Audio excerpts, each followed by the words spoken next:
You have all along maintained the position that you want elements of the current Syrian government to go into like the transition and be part of the future, because you don't want to see the collapse of the governing structure in Syria as happened in Iraq. The Secretary has made clear that he believes that it's important, we believe it's important, going forward, that certain institutions of government need to stay in place to some degree.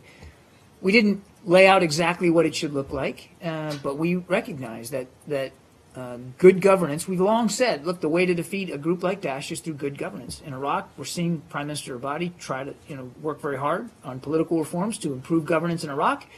And what we want to see in Syria is a good government that can keep that can be responsive to the Syrian people and help address the ungoverned spaces that groups like Daesh are thriving in.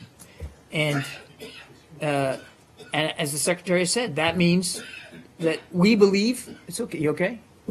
We believe that it's important. We believe it's important. Here, pass this back to him. We believe it's important that that a certain governing infrastructure needs to stay in place. But we're not, at the point now where we're, it's not going to be. It's not our place or the ISSG's place to determine each and every detail of those institutions. Yeah, last question. Last one, yes. On President Assad, you used to say in the past that he has no role to play in the future of Syria. We haven't heard that today.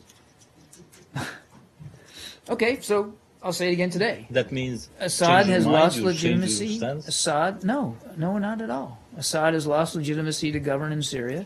Nothing's changed about our policy. We also have said and continue to maintain that he can't be a part, in our view, cannot be a part of the future of Syria. That Syria needs to move to a government away from him and one that's responsive to the Syrian people.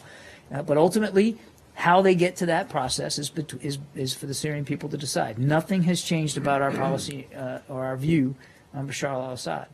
As I would also point back as far as 2 years ago, Secretary Kerry was saying how and when his departure is managed, we didn't then and don't now take a firm position on in terms of whether he transitions away on week 1, month 1, or whatever.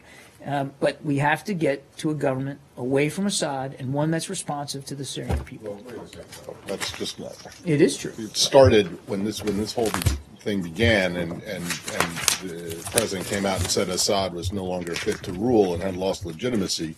You guys were demanding that he leave then and now. So it is not correct to say that your position has always been that Assad can stay for some period of time and be part of the transition. It might be that it has evolved to that, but it certainly wasn't. Well, I can show you comments as early as 2 years ago where the Secretary said. Well, that's 2 years ago, but that it didn't. 4 years ago, that wasn't the position. Assad has lost legitimacy to govern. Nothing's changed our view on that. Thanks, everybody.